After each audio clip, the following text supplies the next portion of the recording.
Aha, tik išsijunkit kažkas mikrofoną, dar buvo foninis. Tai prieš istoriją, kad nebuvom suplanavę šito susitikimo taip labai iš anksto, bet per praėjusią susitikimą, kur jau kalbėjom apie skaitmeninį informaciją ir informacijos saugojimą, kilo tiek daug klausimų, kad sakom, žinot, gal padarykim dar atskirą sesiją, o apie tai, kasgi yra tie debesys, kaip suprasti, kai mūsų informacija perkeliama kažkur į debesį ir panašiai. Tai labai džiaugiuosi, kad tiesiog net iš jūsų klausimų kilo poreikis.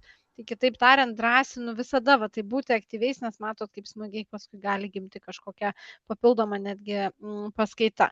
Tai aš esu Julija ir labai džiaugiuosi pristatydama Valdą, kuris yra mano kolega ir sutiko būti, jisai toks praktikas, ar ne, aš tokia bendrai skaitmeninės, gal tos įtraukties temą žiūriu, o Valdas labai praktiškai gali viską papasakoti. Tai Valdai, pasakok apie save, kaip tu susijęs su debesimis. Labą dieną. Tai su debesimis aš gal daugiau esu susijęs per duomenų centrus. Tai esu duomenų centrų ekspertas. Tai šioje temoje jau esu daugiau kaip 20 metų, kai Lietuvoje tik tai pradėjo kurtis pirmieji duomenų centrai, tai jau tada teko dalyvauti jų projektavime, jų diegime. Na ir dabar darbuojas Telė kartu su Julija ir man iš tikrųjų labai smagu čia būti ir būti naudingam, ir jeigu turit klausimų ar kažkokių tai neiškumų, tai parašykit čiate ir pasistengsim susitikimo metu atsakyti arba atsakysim vėliau.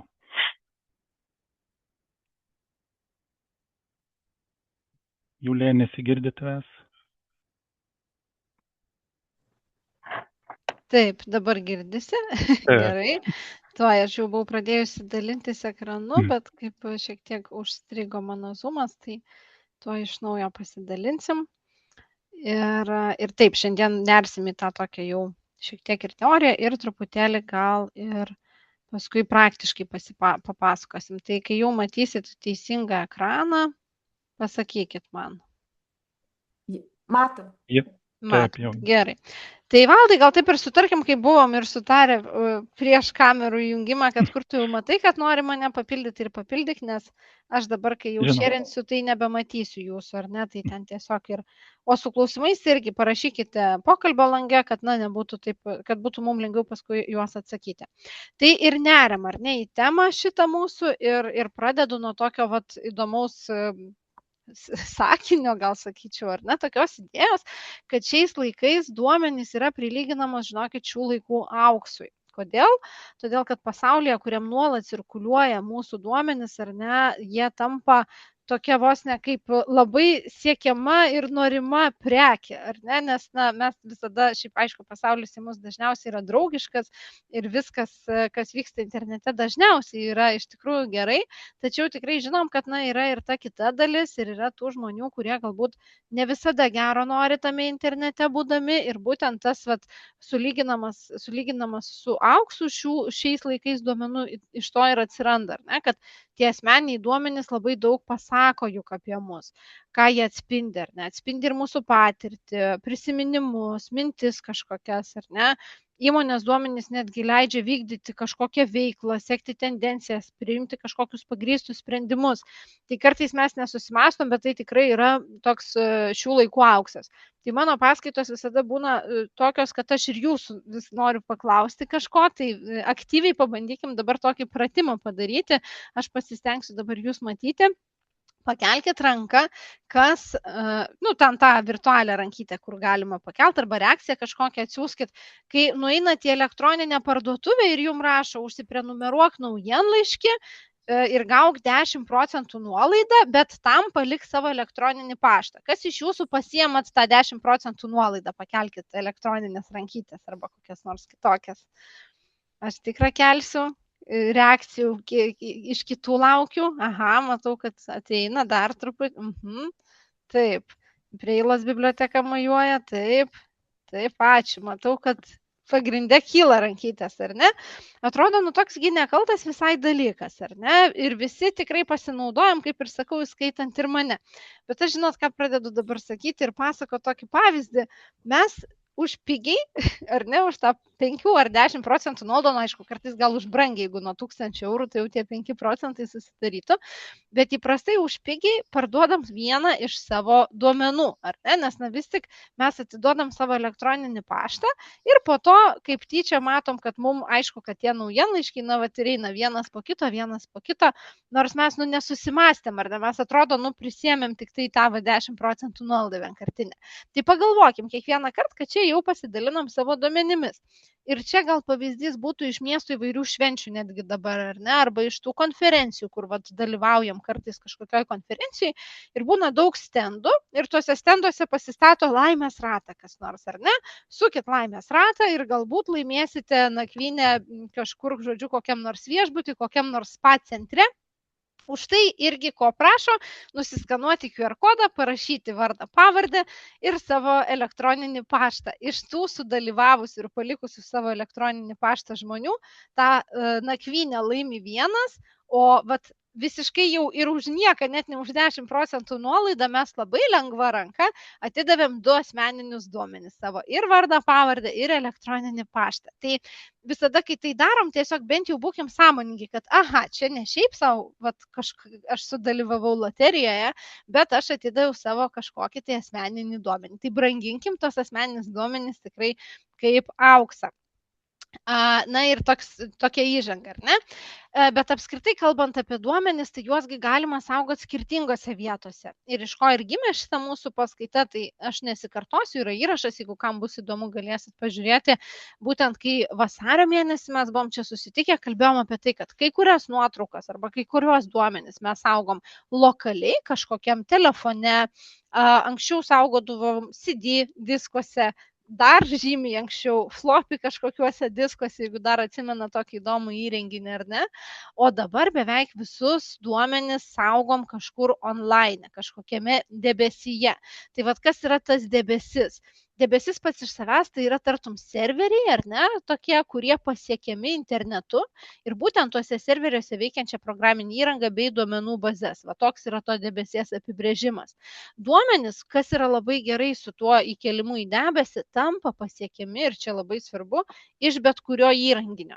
Nepriklausomybė atsiranda nuo vieno fizinio įrenginio. Jeigu sulūžo tas diskas su vestuvių nuotraukom ir ar ne tuo video įrašu, nu ir viskas. Ir dingo visi mano prisiminimai, visos mano nuotraukos prapuolė, tikrai labai liūdna ir baisu, ar ne? Ar ten koks nors nuotraukų albumas anksčiau, kai būdavo sudegė, kur nors ten prapuolė ir jo nebėra, ar ne? Ir visi tie dalykai dingsta. Šiuo atveju debesis, ką atrakina, tai mums tą galimybę bet kada ir iš bet kur prieiti prie savo duomenų.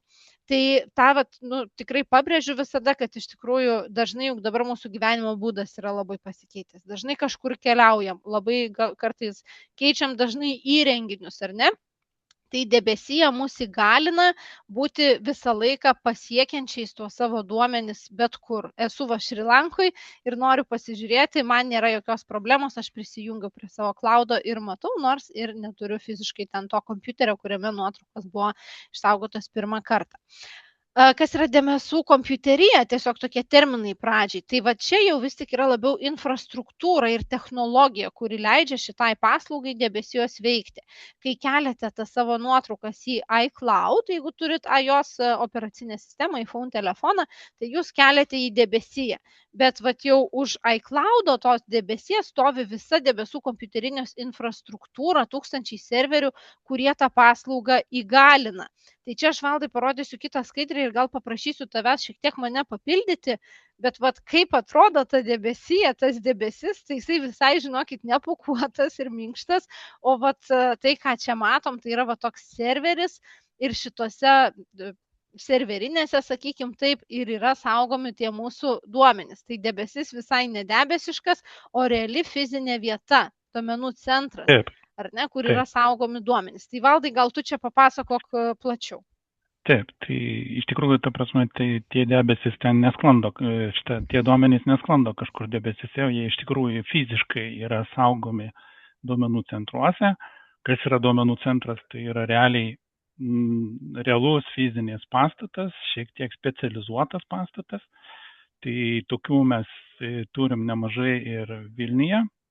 Jų yra tikrai gal kokie 10. pasakyčiau.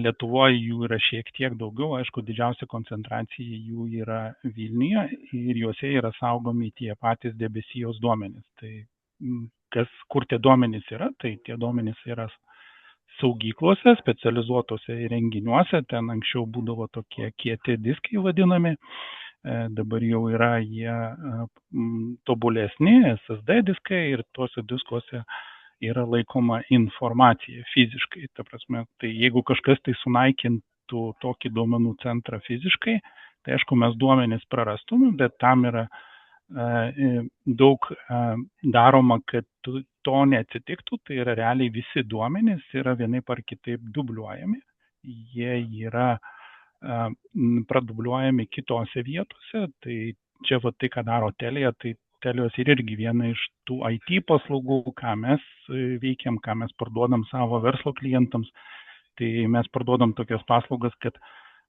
fiziškai pas mus klientai gali nusipirkti tiek debesijos paslaugas, tiek fiziškai atsinešti savo serverį į mūsų duomenų centrą, patalpinti jį ir mes už jį atsakysime. Tai va. Kodėl tie duomenų centrai aplamai yra reikalingi, tai pagrindinė problema tai yra elektra, tai serveris neturintis elektros niekam nereikalingas, niekam nebeįdomus ir didžiausia problema yra ta, kad jeigu dirbant pačiam serveriui, pačiam kompiuteriui įvyksta elektros gedimas ir serveris atsijungia, tai galimai gali atsirasti nemažai problemų, kad tas serveris po tokio incidento, kaip mes vadinam, jisai gali nepasileisti, dėl to, kad jisai buvo ne visiškai teisingai išjungtas. Tai tam, kad tokių, taip sakant, neplanuotų sutrikimų nebūtų, tai visi duomenų centrai realiai jie yra suprojektuoti ir pastatyti tokiu būdu, kad ten realiai elektros tiekimas į serverius niekada nenutrūksta. Tai ten yra ir dizel generatoriai ten yra naudojami ir yra naudojami specializuoti tokie įrenginiai kaip rezervinio maitinimo šaltiniai, baterijos ir panašiai. Kita problema yra aušinimas. Žinot, tikriausiai irgi, kad serveriai šyla, jie naudoja daug šilumos ir ypatingai, jeigu tų serverių yra daug, tai šilumos kiekis gali būti tikrai nemažas, o serveriai turi tokią kaip ir ydą, kad kuo karštesnė arba aplinka, kurioje jisai jau praktiškai nebegali dirbti, ta temperatūra kritinė, mes skaitom, kad šiai dieną yra maždaug apie 30-35 laipsniai, kai yra pasiekiama, serveris išsijungia. Tai antra funkcija duomenų centram pagrindė, dėl ko jie yra ten viskas talpinama, tai yra būtent tas šilumos aušinimas arba, taip sakant, atvėsinti tuos serverius ir ten yra labai nemažai įrangos, aušinimo įrangos pridėtos. Tai yra kažkas labai panašaus kaip pas jūs namie kondicionieriai, tik tai šiek tiek kitokių principų jie veikia, ten yra tiek vandeniu aušinami, galimai ir orų aušinami, bet, ta prasme, principas yra panašus, tik tai, kad jie yra žymiai galingesni. Na ir trečias, kur mes dabar labai daug kalbam, tai apie saugumą, ne? Tai visgi tai yra jūsų duomenys, juos reikėtų saugoti ir tas saugumas taip pat yra nemažai priemonių mes diegiam pas save duomenų centre, kad tie duomenys tiek fiziškai, tiek virtualiai jie būtų saugus. Tai va čia taip pabandžiau, gal per daug biški, bet... Nežinau, labai įdomu ir manau, kad ir klausantėm įdomu, nes netaip dažnai paliečiam, nes tikrai, kai galvojam apie debesiją, atrodo, kad tiek daug tu papasakai tokių fiziškų apčiuopiamų dalykų, ar ne? O gal tu galėtum mums paprastai labai dar papasakot, nežinau, ar šiais čia taip paprastai paaiškinti, bet, yra, ką mes dabar matom skaidrė, ne, yra tas serveris, bet mano tos nuotraukos, kaip jos ten atsiranda realiai, kai aš išsiunčiu į tą iCloudą, kaip įvyksta, kad jos atsiranda ir kaip jos ten atrodo, tada atsisėda į tą serveriuką. Jo, tai visi duomenys vienaip ar kitaip, ta prasme, kaip ir minėjau, yra tuose duomenų saugyklose, tai jie atkeliauja per tinklus, visi duomenų centrai vienaip ar kitaip yra pajungti į bendrus tinklus, tie gali būti tinklai, sakykime, privatus arba ten, sakykime, kaip kažkokie tai išskirtiniai, bet dauguma jų vis tiek turi internetą. Tai tie visi duomenys keliauja per internetą, jie atkeliauja iki serverio per tam tikras programas. Tai, saką, minėjai, ten yra iCloudas, tai iCloudas yra specializuota programa jūsų mobiliam telefone, kuri žino, ką reikia padaryti, jinai surenka jūsų duomenis, kai jūs miegate, jinai tiesiog persiunčia tos duomenys į duomenų centrą. Kadangi iCloudas yra amerikietiška kompanija, tai galimai, kad kažkokia tai dalis tų duomenų gali ir pakliūti į Ameriką, bet čia priklauso nuo įstatymų, tai didesnė liūto dalis greičiausiai tai yra Europoje saugoma, bet galimai, kad kažkokios tai kopijos gali atsidurti ir Amerikoje. Tai čia tokiu būdu jie ir nukeliauja, bet visą laiką yra palaikomas ryšys, tas ryšys, jisai niekada nenutrūksta, jisai visą laiką yra dubliuotas ir mūsų duomenų centras turi ten ne vieną optinį kabelį ir skirtingais keliais paklota, tai netgi jeigu jūs ir kartais girdite per naujienas, kai sako, kad čia kažkas tai perkasė optinį kabelį ir dar panašiai, tai tikėtina, kad mes vis tiek nelikom be ryšio ir turim ryšį toliau ir veikiam. Tai tam ir yra tie duomenų centrai taip suprojektuoti ir taip pastatomi ir aišku, prižiūrimi, kad mes visą laiką darom tam tikrus priežiūros darbus visų tų sistemų, kad išlaikytume darbingumą kiek galima didesnį. Tai mes praktiškai turim beveik 99% mūsų duomenų centrai veikia ir turim labai nedaug palyginus incidentų per metus. Bet kitaip sakant, tie duomenys tokie, kaip aš ją nufotografavau tą obelaitę, ar ne, tai jinai kažkaip susiskaitmenizuoja ir tampa tokia... Vienetukus, nuliukus, ta prasme, ten paverčiama yra į tam tikrą failo kompresiją ir toliau yra išsiunčiami. Taip. Ir po to čia jau tą moka mano kompiuteris. Mano telefonas, man jau nereikia to rūpintis, ar ne? Man užtenka paspausti, kad siųsti į debesiją. Jo, kompiuteris fiziškai turi procesorius ir jūsų mobilus tikriausiai šiai dienai irgi skaitėte ir žinote, kad jūsų mobilus tikriausiai yra šiai dienai galingesnis kompiuteris negu kažkada, tai kai žmogus siuntė į mėnulį, ne visus kompiuterius kartu paėmus, tai tai progresas yra didžiulis, tai ten, sakykime, procesorinė dalis, ten kiti dalykai, kurie yra, tai vadinama, aparatinė dalis, tai jinai visą laiką yra tobulinima, bet aišku, labai daug mes turim pranašumų, kadangi turim programą. Programa pati žino, kaip reikia išnaudoti tą aparatinę dalį. Taip. Žodžiu, žmonėm rūpintis mažai kuo, svarbiausia, kad yra va, tos sistemos, kurios suveikia. Tai super, ačiū labai už tokį išsamų patikslinimą. Tai aš tada einu prie kitos skaidrės ir irgi, kaip sakau, va, kur jauti, tai ir papildom, ar ne, vienas kitą. Tai kas lieka už kadro, jau labai daug Valdas ir padengia, ar ne, bet aš noriu uždėti tą akcentą, kad tikrai ar Telios, ar net ir netelios, bet tie duomenų centrai tikrai yra itin akilai saugomi ir kas apima jų apsaugą, man pačiai buvo labai įdomu gilintis į šitą temą, ar ne, bet žinokit, net tas kontrolės punktas, tai apsauga 24 valandas per parą, 7 dienas per savaitę, kartais netgi sulygina, kad su valstybinės reikšmės pastatais duomenų centrus taip stipriai yra saugomi tie duomenys, nes neįsivaizduokit, tai yra milijonų žmonių pati jautriausia kartais ir slapčiausia informacija, ar ne?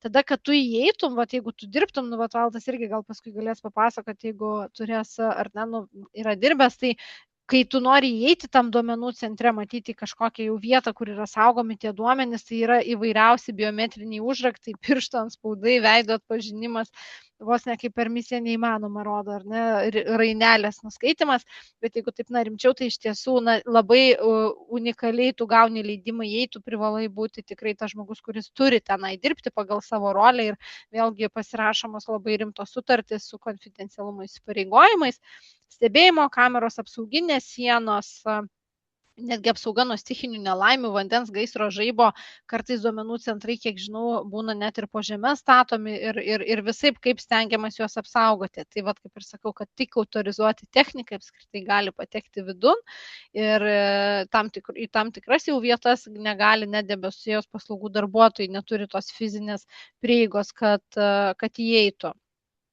Ir va čia tokį fainą turiu iliustraciją to, ką pasako Valdas, kad tikrai labai yra svarbu užtikrinti, kad būtų pastoviai aušinamos tos sistemos, tai duomenų centrai, kad elektra būtų nuolatos tiekiama. Tai čia va prie tos temos, kad tikrai sunaudoja milžinišką kiekį energijos, kad priimtų nuolatos naktim, kol miegam, ar net tos duomenys iš mūsų telefono, tai kad jie niekada nesustotų ir kad, nes tikrai, pažiūrėkit, kada aš tik tai pasiemu telefoną kažką žiūrėti, kas pas mane išsaugota tam debesy, tai ten milisekundės matyti dėlsa, nors iš tiesų, tai kol suvaikšto tie duomenys, tai čia įsivaizduot, kiek kilometrų per, sakykime, praeina iki ten, kur jie iš tiesų saugomi, bet kad niekada nesustotų, tai vad ką ir minėjau, kad kelios nepriklausomos elektros linijos turi praktiškai visi tikriausiai duomenų centrai dizelinius generatorius avarijoms, nenutrūkstamos elektros sistemas, tos upsus vadinamus, ar ne, ir čia dėl, kas liečia elektrą, o kas liečia karštį, ar ne, tai itin tikslios tos aušinimo sistemos,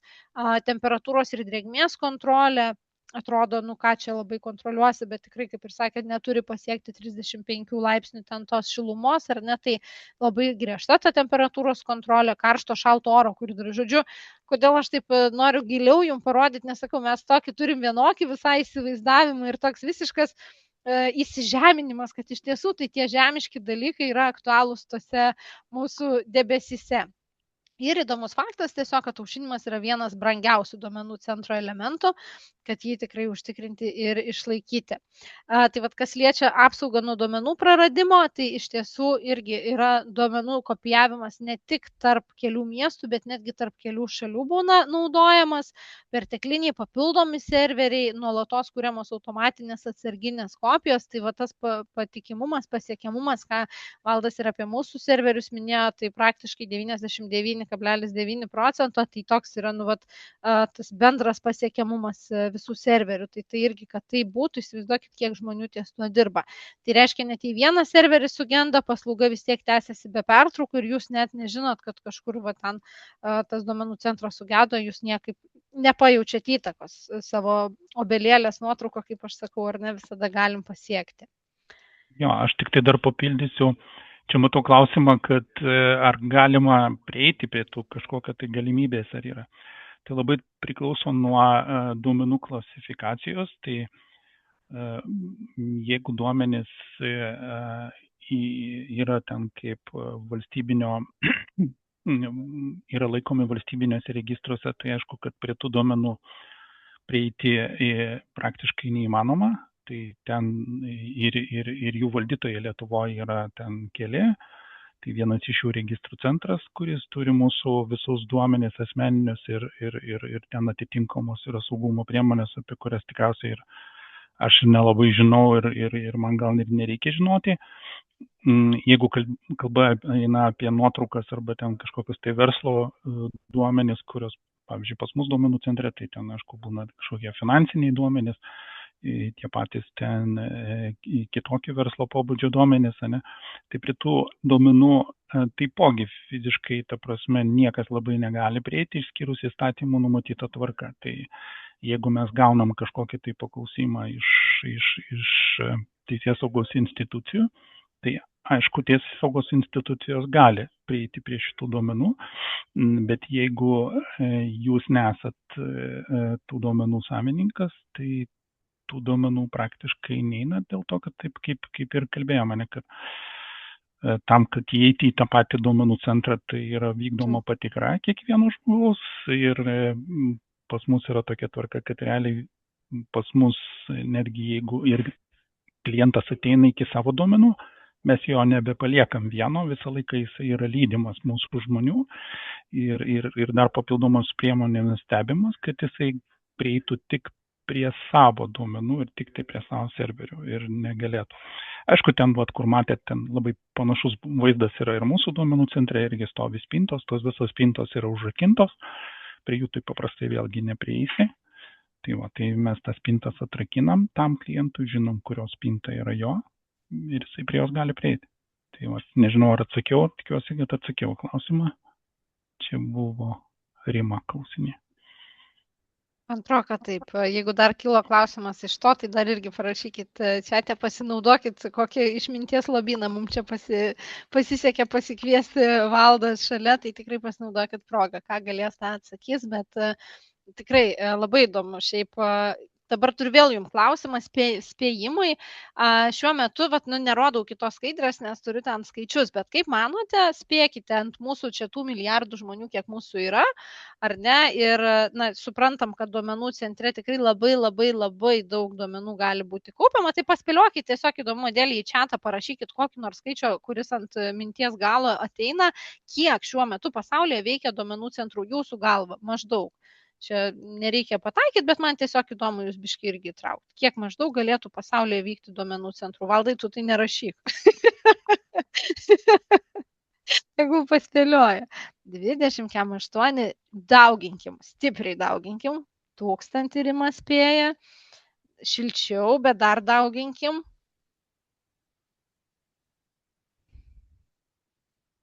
Va. Artimiausias jau turim artimiausią spėjimą su 10 000, tai aš vėl nebematysiu toliau spėjimų jūsų, bet galit dar paspėlioti, kol nepereinu kitą skaidrę, bet šiaip šiai dienai yra apie 11 800 duomenų centrų, ant to žmonių kiekio, kiek mūsų yra, tiek maždaug duomenų centrų su visa šita sudėtinga apsauga ir visais aušinimais, tiek jų veikia. Ir čia tiesiog pagalvojau, gal įdomu bus, man pačiai buvo įdomu pasižiūrėti, ar ne, didžioji dalis duomenų centrų vis tik priklauso kelioms valstybėms, tai didžiosios ir yra, ar ne, USA, Jungtinės Amerikos valstijos, ar ne, Kanadai dar toks didelis, matom, visai gabaliukas, Australijoje yra duomenų centrų, Japonijoje, Kinija turi 450, bet, žodžiu, pagrinde tokia visiška lyderė yra Amerika duomenų centrų rinkoje, registruota apie 5000 duomenų centrų būtent toje šalyje. Bet, žodžiu, čia labai augantis dalykas ir tikrai nuolatos didėjantis skaičiai, nes tų duomenų vis didėja. Tai jau kaip ir... Tai dar papildysiu, atsiprašau, tas skaičius tikriausiai labai stipriai mums nepasako dėl to, kad kartais domcentrai nelygus, ne? Taip. Tai šiaip metrika yra tokia, kad duomenų centrai yra matuojami pagal galią. Tai kokios galios, elektros galios, ta prasme, jie yra. Tai mūsų duomenų centrai yra apie 2 megavatų kiekvienas. Tai mes turim tokių 2 duomenų centrus. Šiaip galbūt ten ir nedaug galingesnių kažkiek tai, bet principė mes nekalbam apie tos didelius, bet jeigu kalbėtume, sakykime, apie tą pačią Amerikos rinką, tai galite įsivaizduoti, jeigu ten yra kalbama apie 50 megavatų, jau kalbama ir apie 500 megavatų, tai tokiuose duomenų centruose yra talpinama 1000 spintų, ir kiekvienoje spintoje gali būti ten po keliasdešimt serverių, tai kiekiai yra tiesiog neįsivaizduojami, nes ten kiek kartais ir video pasižiūriu, tai su paspirtukais inžinieriai važinėja tuose duomenų centruose, nes būna per toli kartais, nenueiti iki tam tikros spintos. Aš norėjau klausti, kiek kilometrų tada užima, tikriausiai kaip tu ir sakai, ar ne, tada jau net neapeinama, o apvažiuojama. Geras. Jo, ir dar vienas skaičius, kuris šiai dienai labai stipriai auga, tai kažkada tai ir tvarumo, taip sakant, klausimas buvo iškeltas, kiek vis dėlto elektros aplamai sunaudoja, reiškia, duomenų centrų verslas. Tai tas skaičius yra iš tikrųjų milžiniškas, šiai dienai tikriausiai gal jau net ir daugiau negu 2% visus pagamintos elektros energijos. Tas realiai greičiausiai jau lenkia, kaip sakant, pagal taršą lėktuvų, aviacijos, taip. Tai tas vis labai didėja, taip kad poreikis labai stipriai auga. Žodžiu, jeigu kas dar norit keisti profesiją, duomenų centrai ir darbas ten tikrai bus populiaru artimiausiu metu. O daliai jūsų klausimą atsakysim apie naudojimą arba nesinaudojimą iCloud, bus mano skaidrėse truputėlį, bet taip. Tai ačiū labai, Valdai, kad papildai. Tai vat keliauju tada toliau ir toliau irgi papildai, kur matysi. Bet jo, tai kodėl duomenų centras tikriausiai beveik ir atsakėm, ar ne?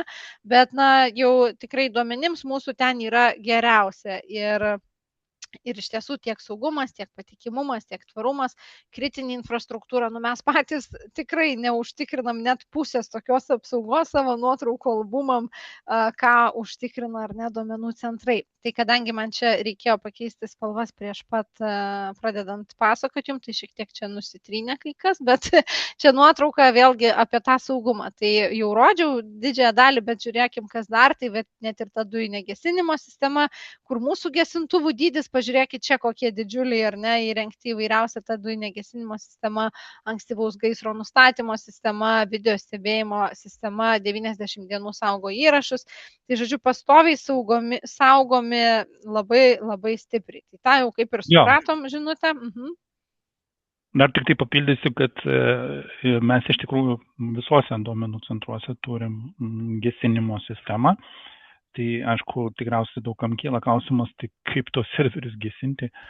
Tai ten nėra vandens, nėra kažkokio tai kitų, tai gesinimo agentai yra taip vadinami dujos. Mes išleidžiam dujas, kurios sureaguoja su deguoniam ir tokiu būdu gaisras yra numalšinamas. Tai praktiškai jokių pažeidimų serveriams nebūna. Tai čia pabelsiu į stalą, niekada tokių incidentų neturėjom, tikiuosi ir neturėsim. Aš irgi pabeldžiau, kad neturėtume. Jo, bet tikiuosi, kad bet kokia atveju, kaip sako, jeigu pats bandai apsisaugoti, tai ir Dievas tave apsaugo. Šiauriai gerai čia pasakyti.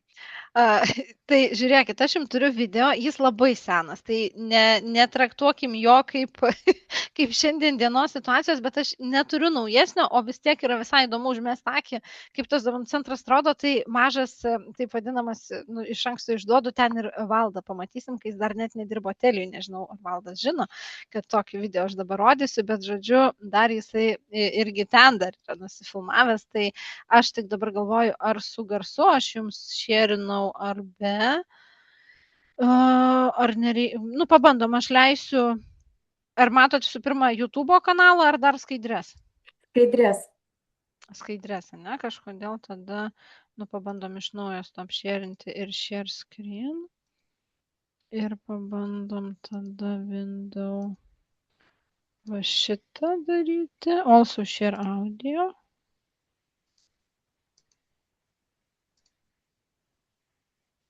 Ir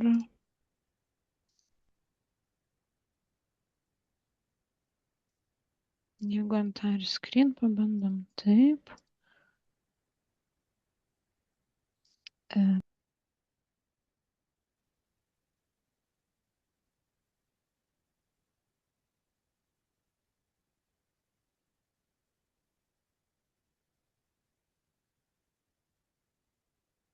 Julija negirdime.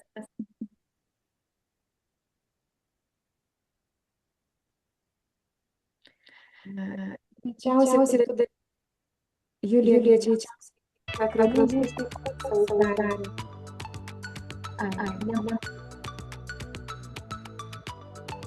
Girdim, bet nematom.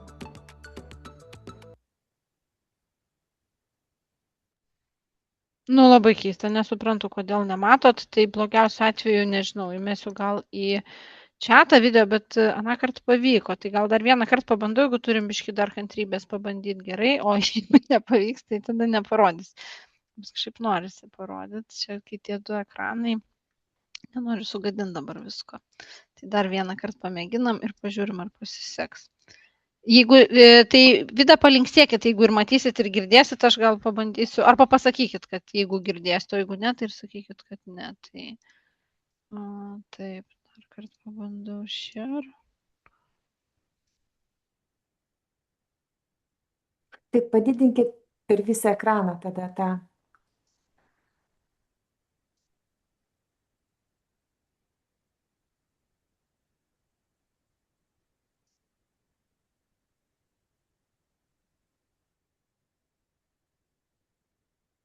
Nėra garso trūkčioje, žinok. Nu, tai jeigu trūkčioja, tai reiškia įmesiu linką ir pasižiūrėsit. Kad pasižiūrėtumėt, nes šiaip sakau, visai įdomu pasižiūrėti, kaip atrodo. Aišku, daug galima internete gal ir rasti šiaip ir kitokių video, bet gerai, pabandėm, nepavyko, važiuojam toliau, pažiūrėsit savarankiškai. Tai video dabar nežiūrim, tuoj. Ir prašokam. Čia va taip su tuo yra, kai bandai rodyti video, paskui jisai užstringa šiek tiek ilgiau. Tai galite rašyti klausimus, kol čia man stringa. Išnaudoti laiką.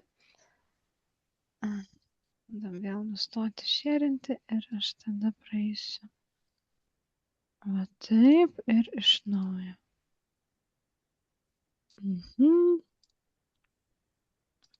Dabar jau vėl viską matote, ne? Taip. Taip, super. Nu tai va, tai kokie privalumai, tai kaip ir jau kalbėjom, padidintas patikimumas, atkūrimas nelaimės atveju. Vat ką čia mato, tokia faina schema, irgi tikiu, kad Valdas turės ką papildyti, čia vėlgi šiek tiek jau ir naujo duomenų centro maždaug vieta parodyta, bet kaip jie ir yra sujungti ir čia vien Vilnių imam nepridedant kitų, kur yra ir rezerviniai duomenų centrai Skandinavijoje, kitoj skaidriai bus, bet čia vėl atkūrimas nelaimės atveju būna žymiai geresnis nesujungti ar net tie duomenų centrai ir padeda juos atkuriant. Augimas ir lankstumas tai užtikrina, kad būtų galima prisitaikyti prie tų augančių verslo ir klientų poreikių. Na ir rezervinis ryšys, kodėl, kitaip sakant, ekosistemos yra. Aš čia aiškinu, kodėl negali pavieniui tie serveriai veikti, tai kad būtų tas rezervinis ryšys, kuris padeda per rezervinės tinklo jungtis užtikrinti tą greitą ir patikimą ryšį. Ir jeigu kažkur vienur užstrigo, kaip Valdas sakė, tai kitur tikrai veiks. Nu, tai čia schematiškai šiek tiek gal vaizdžiau yra parodyta tai, ką aš pabandžiau papasakoti, jeigu gali dar prieš tai slaidą. Tai šį dieną mes turime Vilniuje 2 duomenų centrus veikiančius, kur pažymėtas 1 ir 2, ir 26 metais mes pradėjome naują duomenų centro statybą, tai jisai tikiuosi, kad atsiras po kažkiek tai laiko. Jisai bus, manau, ir naujas, ir šiuolaikinis duomenų centras. Didžiausias jo galbūt privalumas yra tas, kad mes ten turim žemės sklypą ir statom jį nuo nulio, taip sakant, kur galėsim, kaip norėsim plėsti, kaip norėsim. Čia, aišku, su dirbtinio intelekto atėjimu kol kas dar nėra didesnio aiškumo, kaip tie duomenų centrai transformuosis arba kaip jie keisis su dirbtinio intelekto atėjimu į mūsų gyvenimą. Jau matome, kad tas poveikis yra labai didelis, bet vėlgi ten dirbtinis intelektas yra tos pačios programos ir jam reikia tų pačių kompiuterių. Gal šiek tiek kitokių kompiuterių, gal labiau galingesnių, bet kokiu atveju jie vis tiek bus duomenų centruose. Ne? Tai mes jau pradėjom galvoti ir apie tai ir tikiuosi, kad po 2-3 metų galėsim jums daugiau papasakoti apie naujesnės technologijas ir naujesnę pažangą. Ir čia yra tas strėliukės, tai niekas kita kaip optiniai kabeliai. Tai čia, kaip ir minėjau, kad į kiekvieną praktiškai pastatą ateina skirtingų krypčių optiniai kabeliai, ryšys. Dėl to praktiškai duomenų sutrikimų nebūna. Ne? Tai, čia tiesiog ta pati panašiai schema, tik tai valstybių mastu, tai čia, kadangi mes Telia, į motininę kompaniją yra Švedijoje, tai mes turim duomenų centrus ir Švedijoje, ir Suomijoje, ir Norvegijoje. Tai su visais mūsų duomenų centrais mes vėlgi bendradarbiaujam ir prasidėjus tiem negeriem dalykam Ukrainoje, tai verslo prasme pasimatė rizika, kad Lietuva gal nėra visai saugi vieta, nes turim arti nedraugiškų šalių esam. Tai tam tikri duomenys pas mus labai greitai buvo išmigruoti į Norvegijos duomenų centrą, kur tikiuosi, kad ten tikrai bus saugiau. Bet tik tai kopijos tų duomenų, ta prasme, veikla šiaip ir toliau vyksta, tai čia tiesiog apsidraudimai. Tai Bet čia ką tikriausiai leidžia. irgi labai įdomu, ar ne, ką duomenų centrai leidžia mums netgi va taip apsikrausti, visiškai perkeliant kažkur 1000 kilometrų nuo Lietuvos, ar ne, bet sumažėja ta, imkim, Lietuva ir Telija, tai čia vienas pavyzdys, betgi yra ir įvairios regioninės nelaimės, kažkur labiau ten, nežinau, žemė dreba, kažkur mažiau, tai visokios plokštės ir panašus dalykai, tai iš tiesų įdomu, kaip mums, tikrai įgalina va tie duomenų centrai visą tai. Tai va. Ir ką tai reiškia mums, ar ne? Visą tai, ką mes čia papasakojom su Valdu šitoj daly teorinė, ar ne? Kad kiekvieną kartą, kai įkeliat nuotrauką į Google Fotos arba ieškote failo kažkokio OneDrive, tai čia vardinu skirtingus pavadinimus, ar ne? Atkuriate kontaktus iš iCloud'o, tai kas įvyksta? Prašymas keliauja į tokius duomenų centrus ir vos per milisekundės jie grąžina duomenis atgal į jūsų telefoną. Ko jums tam reikia? Tai reikia interneto vis tik, reikia paskyros, ir reikia įrenginio, ar ne? O visa kita, tai ką ir Valdas sakė, yra tiesiog milžiniška infrastruktūra, kurios mes net ir nematom ir mums, paprastiems vartotojams, net nereikia sukti galvos. Čia jums tiesiog išplėsti žiniom pasakojama, iš tiesų jums reikia žinoti, turiu internetą, turiu paskyrą, turiu įrenginį ir per milisekundės mano duomenys mane pasiekia, ar ne, iš tų pačių duomenų centrų. Įdomių šiaip faktų mėgstu papasakoti, kiek daug to pasaulio informacijos debesyse ir ką Valdas sakė, vienaip ten tie duomenų centrai yra matuojami ar ne pagal galingumą, bet vis tik įdomių šiek tiek faktų, tai kiek tas pasaulis ten saugo savo informacijos. Iki 26 metų 51%, tai va čia iki šių metų pabaigos, 50% pusė visų IT išlaidų bus perkeltos į debesų sprendimus iš tų tradicinių IT įrankių.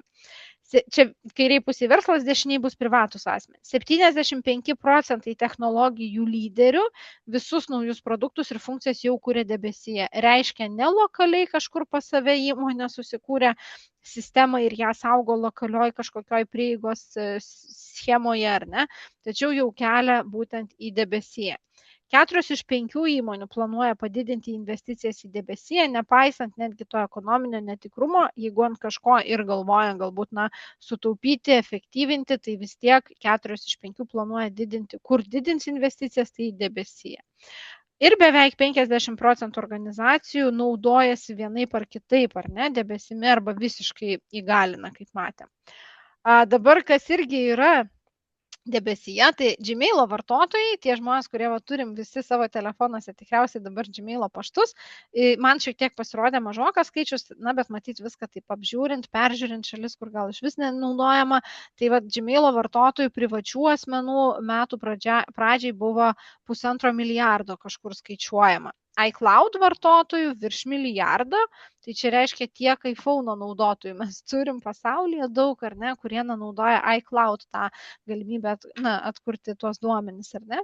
Tada žymiai mažiau populiariai yra Microsoft OneDrive, tai čia pavyzdžiui mūsų, tarkim, darbiniai visi dalykai yra saugomi tam OneDrive, tai čia vėlgi kitos įmonės debesijos paslauga, tai paprastai tariant irgi, bet tiesiog jums daugiau gal net ne tai, kad čia dabar atsimintos skaičius ar kažką su jais daryti, bet suvokti, kokie yra didžiuliai skaičiai, tai beproto daug pasaulio žmonių naudojasi, ar ne, tai kaip kažkas klausėt, kas nesinaudoja, tai tikrai irgi nemažai, bet realiai apie 80% visų interneto vartotojų, paprastų privačių žmonių, kasdien naudojasi debesyje kažkokia, tai nebūtinai ar ne vienu iš šitų, bet bent jau kažkokia dalimi naudojasi. Tai reiškia, tikrai norėdami būti tokie pažangesni ir mes, turim prisijaukinti tą debesiją ir nustoti saugoti tik telefone, galbūt kažkokius dalykus tik kompiuteryje, bet siekiam šiandienos šitą paskaitą ir suteikti daugiau pasitikėjimo tą debesiją ir tikrai pasinaudotom galimybėm įgalinti ar ne save.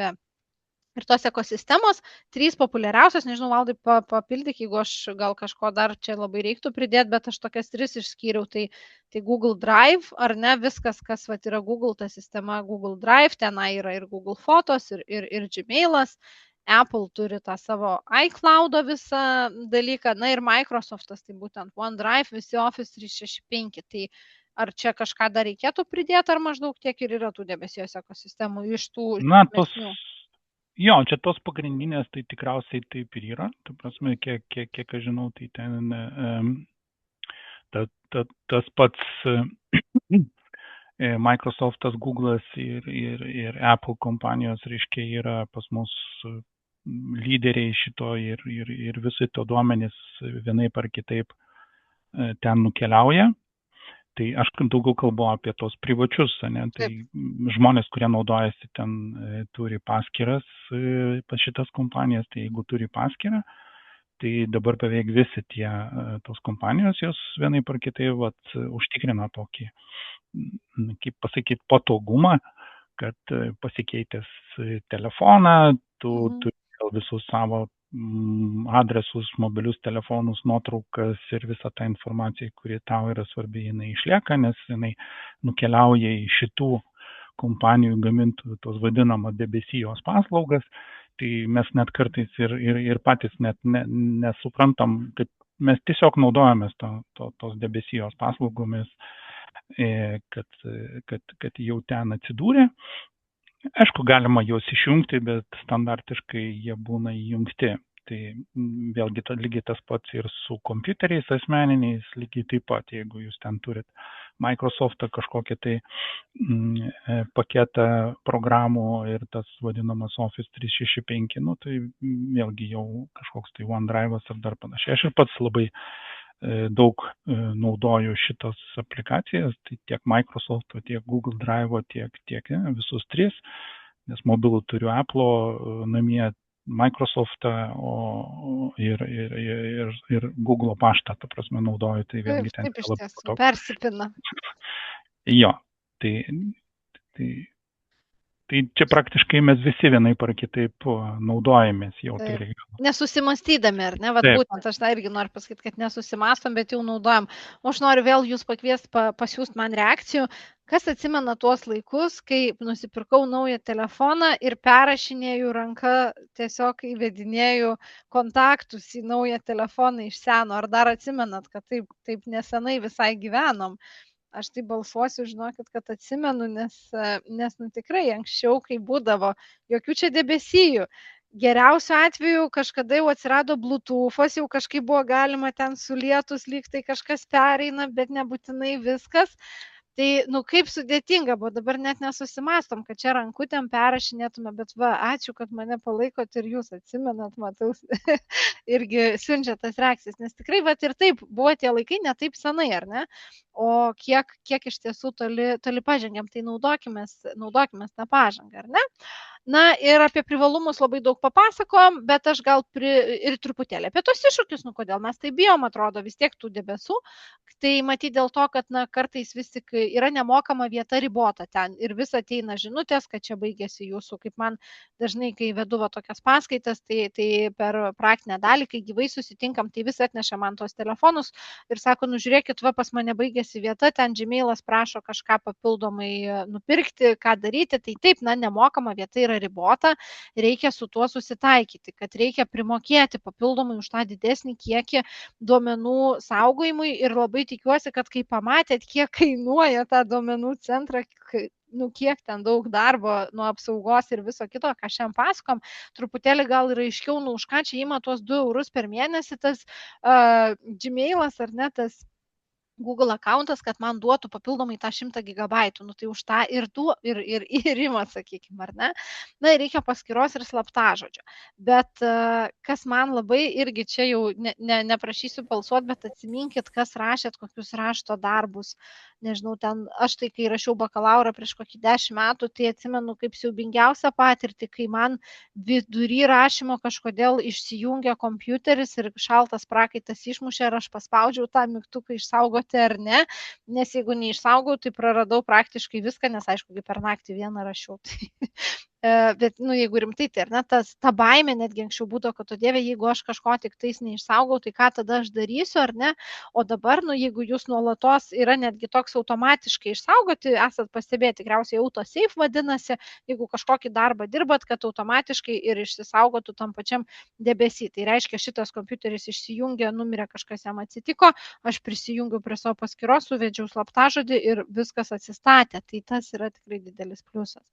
Na, tai vat, o yra įrenginyje iššūkiai, tai vat irgi jau juos ir įvardinau, kad vis tik jeigu sugenda, tai duomenys visam laikui prarandami, saugumas priklauso tik nuo jūsų, jeigu užsidėjot ant savo telefono užraktą, ar ne, kaip PIN kodas būna, tai dabar tik nieks nekelkit rankų, bet esu tikra, kad iš dabar esančių 200 žmonių, bent jau pas kokius 5%, jeigu yra PIN kodas, tai arba 2580 kodas, arba 0852, nes, nu, vat, iš viršaus į apačią vidurinis skaičiai, arba teleloto įstrižainė, dar žmonės mėgsta ten kokį 1739 ir panašiai. Tai, nu, mes patys, kai nuo mūsų priklauso saugumas, kartais nebūtinai iki galo jau ten taip labai ir apsaugom. Na ir aišku, kad kartais nėra kaip sinchronizuoti, jeigu savo įrenginį. O aišku, privalumai kokie, jeigu įrenginį tik saugot, na tai nereikia jokio interneto, gali tiesiog, neturit interneto plano ir nereikia.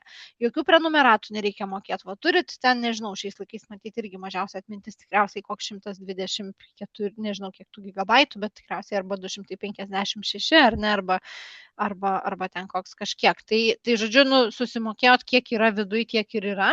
Na ir privatumas priklauso tik nuo jūsų, ar ne, kam noriu, tam rodau, atrodytų. Kaip prisijungti, pagalvojau, galbūt visi žinot, bet jeigu kas nors nežino, tai čia vieta pasižiūrėti ir galbūt net ir pabandyti atlikti tokius žingsnius, kaip prisijungti, pavyzdžiui, prie Google Drive tos paskyros. Tai atsidarote naršyklę ir einate į va šitą adresą drive.google.com, spaudžiate prisijungti, įvedate savo tiesiog Google Gmail paskyros paštą ir slaptažodį, patvirtinat prisijungimą, jeigu prašo, ar ne, tai galima naudoti 2 faktorių autentifikaciją ir čia jau jūs pasiekėt, aš čia savo pavyzdį esu įdėjusi jum, ar ne, čia savo diską galėčiau pasiekti, čia kompiuteriai, kas, tarkim, prisijungia prie mano šitos paskyros, kas buvo tiesiog bendrinta su manim, ar ne, kokie naujausi mano buvo išsaugoti failai, bet čia grinai diskas, ar ne, ir aš matau, kad turiu pusę maždaug panaudojus tos vietos, ar ne, ir taip atrodo pats tas prisijungimas prie Google Drive. Tada, jeigu prisijungti prie iCloud, reikia, aišku, jeigu neturiu paskyros, tai ne sign in reikėtų spausti, neprisijungti, o tikriausiai užsiregistruoti, ar ne, ir susikurti tą paskyrą. Bet tai toks būtų pažingsniui planas, ar ne? Na ir prie iCloud prisijungimas, tai jeigu iOS operacinė sistema arba labiau pažįstama kaip Apple telefoną, jeigu naudoju, ar ne, tai atidarau naršyklę, einu į iCloud.com, įvedu savo Apple ID ir slaptažodį. Ir čia didelė bėda, kad dažnai mes būnam pamiršę savo slaptažodžius ir kažkokius tuos ID. Tai labai visada siūlau susikurti taip ir nuolatos higieną slaptažodžių palaikyti, juos vis atnaujinti, kad jūs tikrai, pažadinti naktį galėtumėt užeiti, įvesti tą savo ID ir slaptažodį ir, iš tiesų tada ir atsikurtumėt savo visas nuotraukas. Kaip mano atveju, čia matot, beveik 4000 nuotraukų. Tai jeigu aš savo telefoną prarasiu, kad iš kompiuterio prisijungus, aš tokį vaizdą mačiau savo paskutinės darytas nuotraukas tuo metu, kai ruošiausi paskaitai. Tai taip aš galiu jas pasiekti tada. Na, o kas atsitiko, jeigu aš pamiršau slaptažodį, pažadintas naktį, kaip čia ką tik sakiau, tai irgi ne pasaulio pabaiga. Nuėjus į tuos pačius adresus, ar ne, galima tiesiog pažymėti, kad pamiršau slaptažodį, įvesti savo elektroninį paštą ir gauti gauti elektroniniu paštu visas tolimesnės instrukcijas arba SMS žinute ir tą slaptažodį atsikurti. Tai tokia trumpa ta praktinė dalis ir žinokit, taip, tai čia jau vieta mums liko, kaip tik mes ir pasilikom apie 20 minutėlių jūsų, dar jeigu yra kažkokiem klausimam, tikrai manau vertingai praleidom valandą kartu su jumis ir gal nebesidalinu aš tada ekranu, kad jūs matyčiau. Na ir panaudokim tą laiką, kas dar liko neatsakyta iš tos visos teorijos. Aš galiu truputėlį, sveiki. Taip. Oi. Julija, aš galiu pradėti skaityti klausimus. Ar girdi mane? Girdit? Taip. Bet aš tuo pačiu pasidalinsiu ir QR kodu, kad galėtų atsakyti dalyviai į klausimus apie temą. Gerai? Mhm. Ir taigi pirmas klausimas. Ar yra žinoma, bent nujaučiama, kiek žmonių nesinaudoja iCloud? Ar čia nesinaudoja ir naudosi? Tai čia aš Klausimai matyt padengiau, žinok, čia buvo anksčiau klausimas negu mano Mhm. skaidrė, kaip aš ir sakiau daliai, kad nuo apie 80% vienaip ar kitaip kažkuo, nebūtinai tuo iCloud'u, bet na vis tik naudojasi. Tai nesinaudoja, sakykime, bet čia vėlgi naudotojų apskritai telefonų. Neimam iš visų milijardų gyventojų, bet iš tų, kas naudoja telefoną, kiek vat naudoja, tai nesinaudoja mažesnis procentas. Mhm. Tada klausimas, kaip informaciją kelti į debesis, tu jau parodai nuorodą, taip? Taip, taip. O dabar žiūrėk, o gal yra kokia ikonėlė telefone? Klausimas. Tai čia gal labiau priklauso nuo to, apie kokį ten tą vadinamą cloudą mes kalbam. Tai čia kaip ir minėjau, tai yra tie vadinami didieji žaidėjai, tai yra Google'as, Microsoft'as ir tas Apple. Tai vat Google'as tai yra tas vadinamas Gmail'as, jūs tiesiog paskyrą susikūrėte google.com, ten nueina, susikūrėt paskyrą ir tada ten toj paskyroje galima būtų ten labiau panaršyti ir ten yra įvairių, ten galima ir kaip Excelį naudoti, ir kaip Word'ą, jie ten turi savus, tai ten yra daug gerų patogių dalykų, kurie nieko praktiškai nekainuoja ir jais naudotis. Su Apple'u, tai į tas, kur iCloud'as yra, tai čia yra gal daugiau Apple'o, tai čia yra Apple kaip ir produktas, tai kai jūs įsigijat Apple telefoną, tai ten jau iš karto jūsų prašo prisijungti prie to iCloud'o, tik tai jūs galite, aišku, uždrausti, nekelti tų duomenų arba kelti tos duomenis. Tai čia su kiekvienu telefonu ar su kompiuteriu, jeigu jūs įsigijat, tai ten, vat, kaip ir rodė Julija, kad yra Apple ID, yra slaptažodis, tai jūs susikūrėt paskyrą ir prie tos paskyros jau toliau prieėję, ta prasme, jūs iš karto gaunat visas tas paslaugas. Jūs galite nuotraukas dėtis, kažkokius dokumentus saugoti ir kitus savo personalinius duomenis. Na ir iš pažįstamesnių, tai gal yra tų ikonėlių, aš jas irgi ir rodžiau ten, kaip atrodo OneDrive ikona, kaip Google Fotos, pavyzdžiui, jeigu matot užrašą savo telefone Google Fotos, tai čia ir yra va ta būtent Google programos tas debesis, sakykime, ar ne, tai tikriausiai va tai būtų atsakymas toks jums į šį klausimą. Įdomu, naudokitės ir tuo dirbtinio intelekto galimybėmis. Tai aš manau, kad ten kokie ChatGPT ar ten Copilotas, tai užduokit jiem klausimus, tai prasme, kaip tai pasidaryti ir aš manau, tikrai gausit pakankamai išsamų ir pragmatišką atsakymą. Labai geras patarimas mums iš tiesų, ar ne, skaitmeniškai ir tikrai toks teisingas, šiaip jo, visada galima pasitarti. Bet aš matau labai įdomų komentarą, labai įdomu, nejaugi niekas nedirba nei mikroschemos, Kęstuti, gal galit pakomentuoti, kas čia, ar čia buvo klausimas, ar čia buvo, ką čia turėjot minty, nes nežinau, ar čia atsakinėti mum. Nejaugi niekas nedirba, nei mikroschemos nesudega, čia gal pratęsimas, tai vat nesuprantu iki galo, jeigu galit pakomentuoti, ką čia mes turim atsakyti. Čia gal buvo dėl tos aukštesnės temperatūros duomenų centre. Tai serveriai pas save, taip sakant, smegenyse turi užprogramuotą programą, kuri turi daviklius, patys serveriai. Čia galbūt galimai bandau ieškoti atsakymą. Tai jeigu temperatūra pakyla per didelę ir iškyla grėsmė tom mikroschemoms sudegti arba, taip sakant, sugesti tam kompiuteriui, tai programa jau pati turi tos daviklius ir jinai, kai jaučia, kad ta temperatūra yra per aukšta, jinai duoda komandą serveriui išsijungti automatu. Tiesiog jinai išsijungia ir tokiu būdu išgelbėja serverį nuo to perdegimo arba, tai vadinkim, perkaitimo. Ne? Tai tokių atvejų yra ir buvę mano praktikoje, kai ten, sakykime, viena arba kita institucija, kai būdavo labai karšta vasaros diena, kondicionieriai neatliko savo, taip sakant, darbo, serverinėje pasidarė karšta, niekas to nepastebėjo, nes jeigu pastebi, tai dar gali atidaryti duris, ten kažką tai gali bandyti duoti oro ar dar panašiai, tokiu būdu gelbėti, bet niekas to nepastebėjo, o buvo pastebėta tik tai tada, kada jau suprato, kad negali prieiti prie savo serverio. Tai, bet jau pamatė, kad tai jau yra per vėlai ir tiesiog tie serveriai buvo išsijungę. Tai čia kaip ir gal to didelio nuostolio nėra, bet kaip ir minėjau, ten paleisti iš naujo serverį biškai reikia ir laiko ir kartais ne visada pavyksta, kartais reikia nemažai išmanančių specialistų, kurie gali kažkaip tai atstatyti ten sudarkytas programas, kurios būna, kad jos, kai išsijungia nesankcionuotai, tai jos po to nežino, kaip pasileisti, kaip tą serverį paleisti. Ne? Tai Dar turim klausimą labai konkretų. Kiek Lietuvoje įkuriama duomenų centrų per metus maždaug? Turi tokių maždaug išvalgų ar nelabai? Mes net nežinau, kiek mes savo, tai galim pasakyti, bet gal turi šį bendrai. Nedaug. Tikrai nedaug, tai aš sakyčiau, kad vidutiniškai gal 1-2 duomenų centrai atsiranda per metus, kartais ir mažiau, ne? Tai yra susijęs su milžiniškom investicijom. Taip.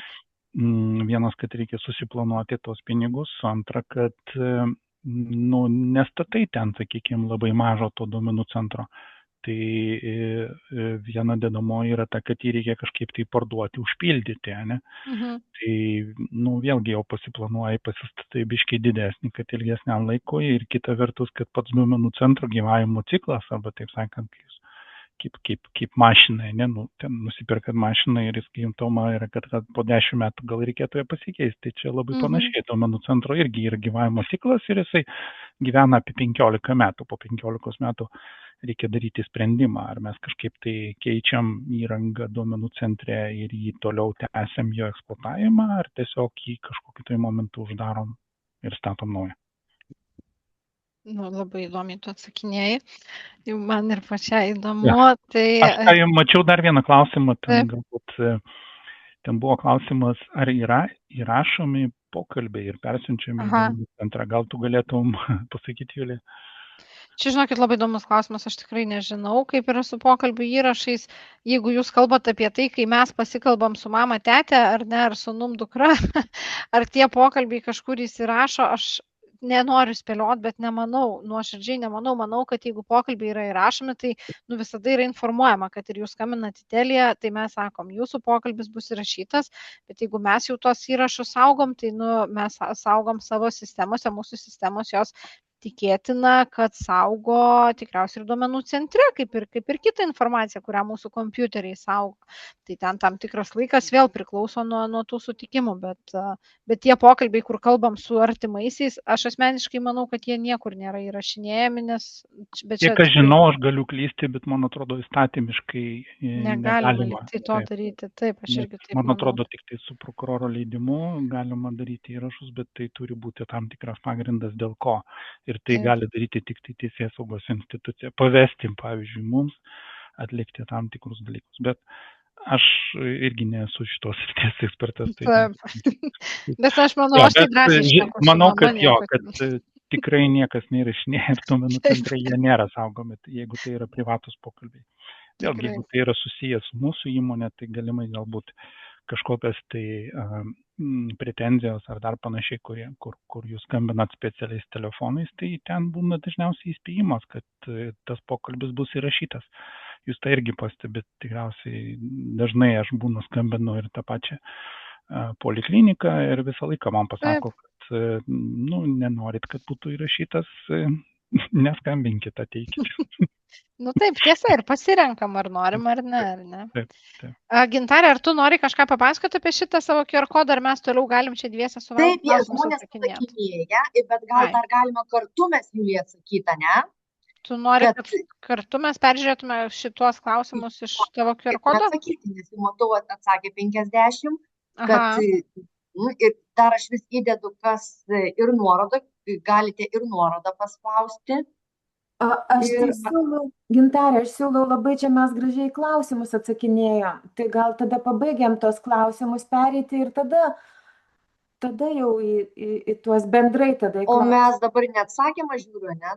Dar biškai yra, žinok, tai aš ir klausiu, žinai, ar galim. Čia labai jau greit, manau, mes atsakysim, nes daugiau tokie pakomentavimai, bet toks komentaras, jei tiek brangiai kainuoja, reikalingi tokie milžiniški resursai serverių priežiūrai. Gal nebūtina visiems naudotis debesimis? Tai būtinumo matyti ir šiaip nėra, ar ne? Ir galim rinktis, ar norim tos 2 eurus mokėti, ar nenorim, kaip pavyzdys čia, ar ne? Bet aš tai vis tiek manau ir Valdai, manau, tu man pritarsi, kad čia vis tiek yra mūsų ateitis ir saugumo yra, aš žymiai saugiau jaučiuosi, turėdama galimybę atsikurti tą atsarginę kopiją, o tas nėra tas brangumas toks, sąlyginis dalykas, ar ne? Tai Valdai, kokia tavo nuomonė? Jo, tai čia reikėtų atskirti 2 dalykus. Ta prasme, jeigu mes kalbam apie privačius naudotojus, tai tikriausiai ir mes patys savo Telios paslaugose, kur teikiam duomenų centrus, tai privačių klientų pas mus nėra, mes kaip ir nelabai teikiam tokių paslaugų. Tai privatiems klientams dažniausiai tikriausiai yra tie 3 dideli grandai, kur minėjau, Microsoftas, Google'as yra.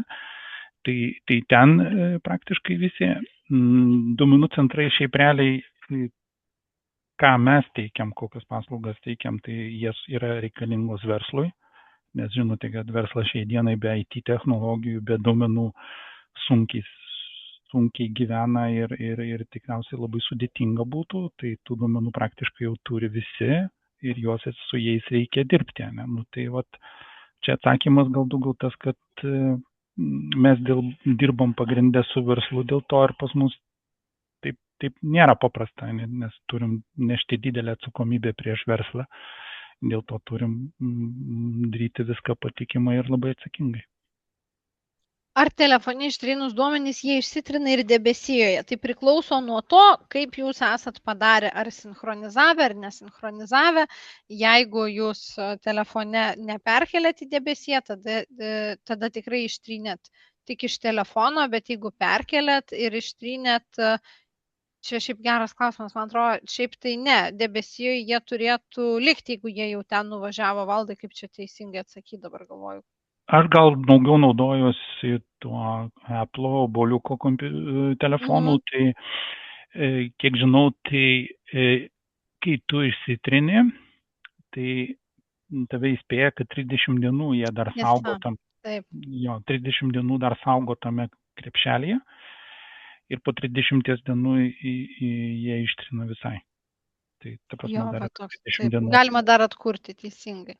Taip. Kiek kainuoja duomenų saugojimas, tai čia irgi priklauso nuo serverio, tikriausiai čia neatsakysim taip jau labai. Ar Facebooko nėra debesijų? Atsakysim. Jo. Kas liečia ten su Apple, tai tikriausiai labai didelių pasirinkimų nėra, tai kai jūs turit labai daug nuotraukų, tai kuo daugiau nuotraukų turit, tuo daugiau turėtume tikriausiai susimokėti, tai čia tiesiog patarimas praktinis, kaip aš darau pats asmeniškai, tai aš įsitrinu tas bereikalingas nuotraukas arba jas išsikeliu pas save į kažkur tai kompiuterį, bet tai dažniausiai būna kažkokios tai labai informacinio pobūdžio, kur galbūt man niekad gyvenime jų neprireiks. O jeigu reikia su Google, tai kaip aš asmeniškai darau, tai aš turiu tų paskyrų keletas ir aš naudoju pagal paskirtį. Tai ten vieni yra elektroniniam parduotuvėm, kiti yra oficialiam susirašinėjimui, kur aš stengiuosi tokio elektroninio pašto labai niekam iš šono nedalinti, o tik tai, kada man reikės ten į kažkokią polikliniką ar ten dar panašiai. O ten, kur yra elektroninė prekyba, aš naudoju dar kitą. Tai kai tu turi tas paskyras, tai tose paskyrose yra kažkoks tai kiekis tų duomenų nemokamai. Tai tiesiog... Labai geras patarimas. Čia gal mano, aš nesu ten tų sistemų ekspertas, tai galbūt ir klystu, bet man atrodo, kad tai turėtų veikti. Labai šiaip fainas patarimas, tikrai. Ir apskritai geriau yra atskirti, tada, kaip pasakau, kai parduodam už pigiai savo privatų duomenį, tai tada turėkim tokią paskyrą, kurios, kaip ir tu, Valdai, sakai, gal tokia specialiai tam ir sukurta, kur šiaip nieko aš ten ir nesaugau. Tai čia gudresnis būtų planas. Taip.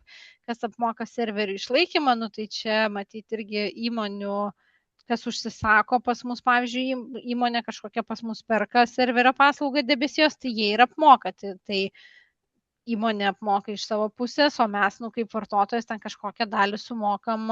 Bet šiaip tai apmoka, sakyčiau, ta įmonė, kuri perka paslaugą. Teisingai, Valdai? Taip, tai čia mes, kadangi teikiam tiek debesijos, tiek tų duomenų centrų, tai pas mus yra klientų, kurie neturi kažkokios tai mūsų debesijos paslaugų, bet jie susikuria savo privačią debesiją. Ta prasme, yra galimi tokie variantai, kada jie pasistato pas mus serverius ir ant tų serverių pasileidžia jau ten debesijos programas ir jie patys tada prisižiūri, patys tvarkosi ir jie yra tokie, kaip aš vadinu, private cloud klientai, tai jie jau kaip viską patys privačiai darosi ir tokiu būdu užsitikrina savo jau, kaip jiem nori, kaip jiem patinka ir tą saugumą ir panašiai. Nėra tada jie priklausomi nuo kažkokio tai tiekėjo. Tai ir vienas ir kitas būdas turi savo pliusų, savo minusų. Mhm. Ačiū. Toliau klausimai, žinok, nesibaigia, aš tau skaičiu, taip lengvai neišeisimės. Ar jungtis prie Google Drive yra tas pats slaptažodis kaip prie Gmailo? Tai taip, iš šitą atsakau paprastai, aiškiai, tikrai tas pats. Ar rekomenduotumėte atsisiųsti ir naudotis programėlę, kuri išvalo nereikalingus ar mažai naudojimus duomenis? Aš čia iš salonų laikų labai gerai atsimenu, kai dirbau salone, ateina tie žmonės su tom šluotelėm, prisisiuntė visokių šluotelių į tos telefonus ir tada tas telefonas iš vis nebeveikia, nes kaip tyčia siunčiasi į tokį, kuris tenai ir taip vos gyvas, tai atsargiai tikrai su tais nereikalingų duomenų išvalymo šluotelėm ir programėlėm aš nerekomenduoju ir net nelabai žinau tokios tikrai saugios, kuri ten teisingai tą daro. Labai daug yra reklaminių, kur jums benaršant Facebook'e meta, parsisiųsk, o viena iš geriausių taisyklių nusiunčiamės tik oficialias, tik per Google ar ne, arba Apple Store patikrintas, aš tai dar ir reitingą pasižiūriu, kad normalus reitingas būtų tos programėlės, nesisiųskit visokių tokių belė kas pasiūlė, tai tikrai tiesiog toks labai. Jo, labai atsargiai su tokiam programom. Labai atsargiai. Kai serveriai išsijungia, duomenų negalima tuo metu pasiekti. Ar tai yra tiesa? Ir man tai labiausiai norėtųsi atsakyti, primenant tą 99,9999 užtikrinimas, kad neišsijungia, bet Valdai gal tu kitaip atsakys. Čia, jeigu žiūrėti tuos didelius debesijos, ten tas pat Google'as ir panašiai, tai pas juos ten ta struktūra yra padaryta tokia, kad išsijungus vienam ar kitam serveriui, tai tas nesijaučia, ta prasme, ten realiai tie duomenys arba tos visos sistemos veikia toliau, tai ten taip yra sukurtos tos sistemos, kad jos yra atsparios tam kelių serverių gedimams, tai ten jiems visiškai jokios įtakos nebeturi. Bet kaip minėjau, jeigu jūs turit kažkokias tai savo darbinę sistemą ar verslo sistemą, kuri yra pakurta ant serverio, tai jeigu tie serveriai išsijungia, tai taip jūs jų nebepasieksit, jeigu nėra padaryta kažkokio tai atsarginio sprendimo. Nes mes turim tokių sprendimų, kur, pavyzdžiui, pas mus įmonės laiko serverius per kelis duomenų centrus ir tokiu būdu minimizuoja riziką, nes jeigu kartais mūsų duomenų centras išeitų iš rikiuotės vienas, tai jie gali pasiekti per kitą duomenų centrą. Tai čia labai priklauso nuo sprendimo, bet jeigu tik tai vienam, tai ne. Ir žinok, beveik ir baigėsi klausimai, mes dėliai laiku jau čia žmonės jungiasi ne pirmą kartą, tai irgi žino, bet tas paskutinis, kaip iš telefono perkelti debesiją, tai kaip ir irgi atsakėm, kad skirtingose sistemose tas perkelimas skirtingas ir man labai patiko tas Valdo pasiūlymas, kad tikrai pasikonsultuoti ir su dirbtinio intelekto gal įrankiais, bet, pavyzdžiui, aš dabar telefone savo Apple ar ne, tai tiesiog yra mano tas library ir buvo nesusinchronizuota kažkas ar ne, tai aš vėl spaudžiau, kad sinchronizuotų su cloudu. Yra tie tokie vadinami backupai, atsarginės kopijos, tai irgi nueinu pas save į telefoną ar ne, nueinu į General. Ir čia vėlgi yra vieta, kur aš pasirenku, kur aš saugau dalykus, ar iPhone storage ar ne, ar vis tik iCloud storage ar ne, tai čia toks atkūrimas tada irgi per nustatymus. Tai tiesiog sinchronizacija ta vadinama, kai jūsų klausia, ar norite sinchronizuoti, jeigu paspaudžiat, kad taip, tai jums automatiškai, ką nufotkinau, išsaugau telefonį ir susisinchronizavo su serveriu. Tai aš tai visada tą sinchronizavimą esu palikus, kad man automatiškai tai vyktų. Taip. Tai klausimų daugiau nebematom parašytų raštu. Tai dabar gintarės turbūt dalis. Dabar taip, gintarės. Tai gerai, tai aš tada atsidarau nuorodą. Dar kurie nespėjo atsakyti, dar kartą pasidalinu. Ir tada ekspertai padės atsakyti. Matosi, ne? Taip. Aš taip ir matosi. Matosi ir aš tada skaitau klausimus. Gerai, Ir skaityk, tada mes kodėl ir atsakinėsim. mes atsakysim ir tikrai įsidėmėsim šios dienos temą. Gerai. Taip, kur saugomi duomenys, kai naudojame debesyje? Duomenų centruose, tik telefone. Ką spaudžiam?